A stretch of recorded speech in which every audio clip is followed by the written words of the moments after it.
तो welcome friends, M Singh foundation YouTube channel पे आप लोगों का स्वागत है। आप लोगों से इधर बहुत कम इंटरेक्शन हो पा रहा है। इसके पीछे का सबसे बड़ा कारण ये है कि ऑफिस का इतना सारा वर्डन अचानक आ गया है। एक तो पहले मुहर्रम का ड्यूटी लॉ एंड ऑर्डर में ऑफिस का जो अपना मतलब कि जो food and consumer protection department का काम होता है वो, और ऊपर से अभी जो जातिगत जनगणना है। अभी भी आज संडे और मैं ऑफिस में बैठा हुआ हूँ, मुश्किल से 2-4 मिनट का समय निकाल कर आप लोगों के लिए कुछ वीडियो बना रहा हूँ। देखिए, सबसे बड़ी बात है कि 69वीं का जो फॉर्म भरने का डेट है वो फिर से लेट फाइन के साथ 2 दिन के लिए बढ़ा दिया गया है। यानी कि आपको 7 तारीख से लेकर के 9 तारीख के बीच में, यानी कि जितना आपको फ़ी लग रहा था 600 उसके समतुल्य, यानी कि 1200 फ़ी लगेगा, यानी लेट फाइन के साथ आप भर सकते हैं। इसमें महत्वपूर्ण चीज़ क्या है ना कि आपको सिर्फ देना है 10वां का सर्टिफिकेट, उसके बाद ग्रेजुएशन का सर्टिफिकेट, ठीक है ना। उसके बाद आपको आवासीय देना है बिहार का, यदि आप आरक्षण का लाभ लेना चाहते हैं, और आपका जो कैटेगरी है, यदि BC1 BC2 है तो NCL, यदि SC ST है तो कास्ट सर्टिफिकेट, और यदि आप EWS है तो EWS सर्टिफिकेट। तो मेन 4 रूप से आपको सर्टिफिकेट लगना होता है। यदि बहुत सारे स्टूडेंट ये भी पूछ रहे थे कि मैं अभी जो है रिजल्ट ही आया है, मेरा मार्कशीट है, तो क्या भर सकता हूँ, तो बिल्कुल भर सकते हैं। यदि आपके पास ओरिजिनल सर्टिफिकेट नहीं है तो प्रोविजनल सर्टिफिकेट लगाइए। प्रोविजनल सर्टिफिकेट नहीं है ग्रेजुएशन का तो आप सिर्फ मार्कशीट लगा करके फॉर्म भर सकते हैं, इसमें कहीं से कोई डाउट नहीं है। ऑब्वियसली संयुक्त एग्जामिनेशन है तो आपको फीस भी अलग अलग लगेंगे। यदि CDPO के लिए भरिएगा 10 सीट है उसके लिए 600 अलग से लग जाएगा। मैं जनरल की बात कर रहा हूँ, कैटेगरी वाले को तो कम लगेगा।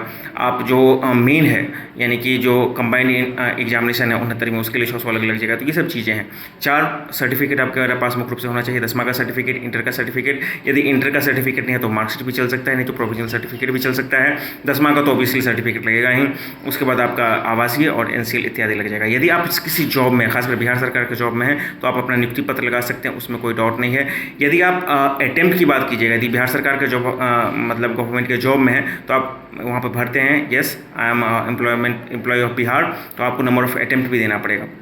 2022 में जो GAD का मतलब जनरल एडमिनिस्ट्रेटिव डिपार्टमेंट का जो नोटिफिकेशन आया था कि नोटिफिकेशन जारी होने के बाद गवर्नमेंट सर्वेंट को 5 अटेम्प्ट का मौका मिलेगा, तो ऑब्वियसली आप 1 अटेम्प्ट दे सकते हैं। लेकिन यदि आपका पहला से सिलेक्शन हो चुका है तो वहाँ पे आप जिस बार सिलेक्शन हुआ है वो और एक बार इसका, दोनों को काउंट करके दे सकते हैं। और यदि आप अभी तक गवर्नमेंट जॉब में है और BPSC के थ्रू आपका सिलेक्शन नहीं हुआ है तो नॉर्मली आप पहला अटेम्प्ट देकर ही निकल सकते हैं। तो इन चीज़ों का ध्यान रखना है।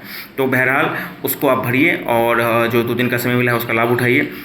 अब आ जाते हैं मच अवेटेड, जो अभी तक का सबसे बड़ा एग्जामिनेशन है इस वर्ष, तो आप इसलिए बोल सकते हैं, जो BPSC का टीचर का एग्जामिनेशन है ना, उसका कार्यक्रम आ चुका है। 24 अगस्त को आपको सामान्य अध्ययन वर्ग 1 से 5 के पुरुष अभ्यर्थियों के लिए, ठीक है ना, और फिर 3 बजे से होगा। ये होगा आपको 10 बजे से लेकर के 12 बजे तक, ठीक है ना। सामान्य गुरुवार को ये क्या होगा, सामान्य अध्ययन, और 3:30 बजे से लेकर के 5:30 बजे के बीच में आपका सामान्य अध्ययन 1 से 5 वर्ग के महिला अभ्यर्थियों के लिए, और मतलब अलग अलग कर दिया गया है, ठीक है ना।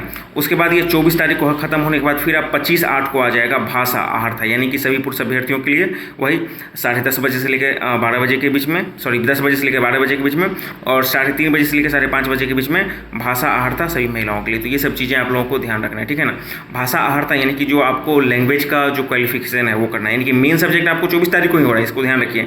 और उसके बाद 26/8/2023 को हो रहा है सामान्य अध्ययन एवं विषय वर्ग 9 एवं 10 अभ्यर्थियों के लिए, सामान्य अध्ययन एवं विषय वर्ग 11 एवं 12 के लिए, यानी कि 26/8 को आपका होगा 9, 10 और 11, 12 के लिए। उसके लिए अलग से कर दिया गया है, उसमें बहुत अभ्यर्थी कम है। अच्छा, मैं यहाँ पे बता रहा हूँ, यदि इस वीडियो को कोई 9, 10 या 11, 12 के कैंडिडेट देख रहे हैं तो निश्चित रूप से आप देखिएगा जो BPSC हेड मास्टर का एग्जामिनेशन हुआ था उसके क्वेश्चन को आप एक बार थ्रो आउट देख लीजिएगा। ये आपके लिए बहुत ही बेनिफिशियल हो सकता है। मे भी उसमें से 1-2 क्वेश्चन आपको वो पूछ भी दिया जाए, ठीक है ना। उसको निश्चित रूप से आप देख लीजिएगा। किन के लिए, 9, 10 और 11 बार के कैंडिडेट के लिए। यदि आप 1 to 5 और 6 to 8, 6 to 8 तो खैर है नहीं, 1 to 5 वाले भी आप देख लेते हैं तो आपके लिए भी अच्छा रहेगा। लेकिन 9, 10 और 11, 12 को 2 क्वेश्चन देखना ही है। वो क्वेश्चन मेरे टेलीग्राम चैनल पर अवेलेबल है, उसका जो फाइनल आंसर किया वो भी BPSC की साइट पर अवेलेबल है, उससे मिला करके आपको देख लेना है।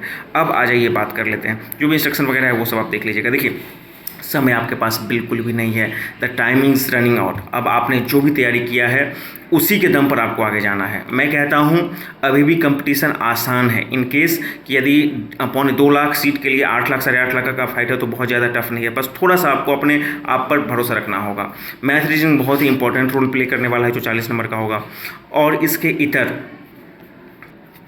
और मैथ रीजनिंग के इतर की मैं बात करूं तो जो करेंट अफेयर्स हो गए, बिहार स्पेशल हो गए, या जो बिहार के प्रीवियस ईयर क्वेश्चंस हो गए हैं, वो सब आपके लिए बहुत ही बेनिफिशियल रहेगा।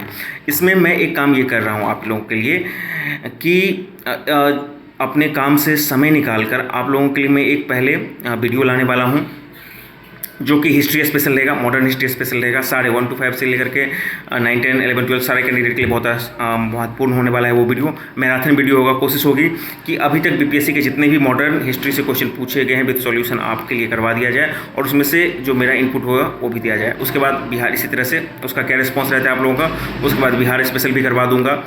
ये दोनों चीज़ मैं करवा दूँ, और एक साइंस मत कोशिश रहेगी कि 3 टॉपिक को मैं कवर करवा दूं। क्या होगा ना, अभी तक आपने जो पढ़ा है, अंत समय में क्या हो जाता है, रिवीजन का बहुत इंपॉर्टेंट रोल हो जाता है। अंत समय में आप जितना बार वो क्वेश्चन आपके आंखों से गुजरता है, वो आपके लिए बहुत महत्वपूर्ण हो जाता है।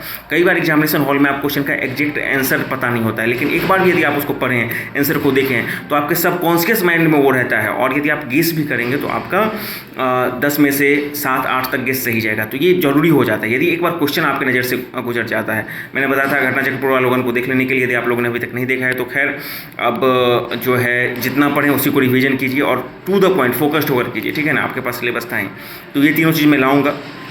आप लोग भी कोशिश कीजिए कि प्रीवियस ईयर को खुद से भी कर लें, ठीक है ना, कुछ करेंट्स को कर लें, कुछ बिहार स्पेशल को कर लें, आपके लिए बहुत महत्वपूर्ण होने वाला है।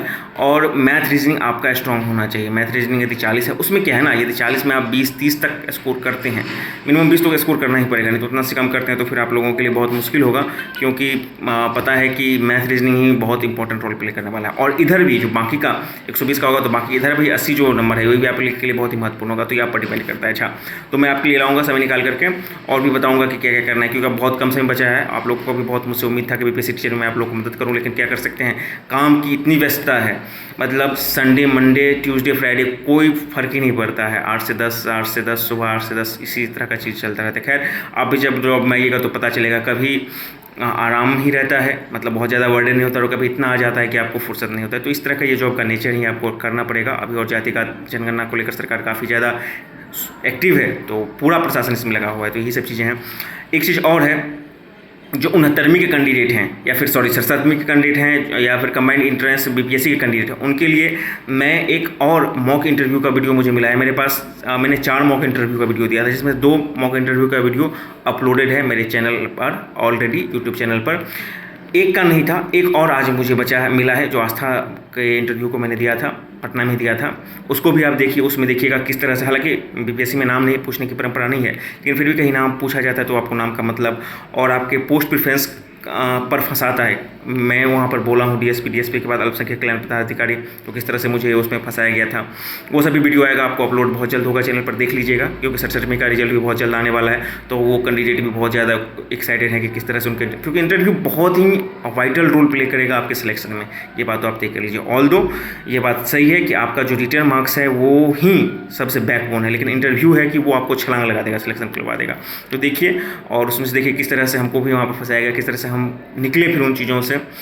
शॉर्ट ही वीडियो है, हालांकि थोड़ा सा उसमें आवाज़ का दिक्कत होगा, क्योंकि प्रॉपर कैमरा था नहीं, मोबाइल से शूट किया गया था, तो ईयरफोन जरूर यूज कीजिएगा इंटरव्यू वाला वीडियो जो अपलोड होगा उसके लिए।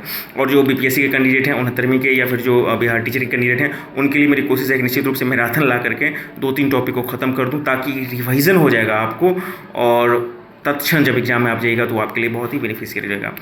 अपने आप पर कंट्रोल रखें, अपने माइंड पर कंट्रोल रखें, बिलीफ सिस्टम को रहने दें, और बहुत ज़्यादा ये नहीं करें कि अच्छा उसने तो इतना तैयारी कर लिया, उसने तो ये पढ़ लिया, इन चीज़ों पर मत पड़ें। बिल्कुल अपने आप पर भरोसा रखें, ठीक है ना।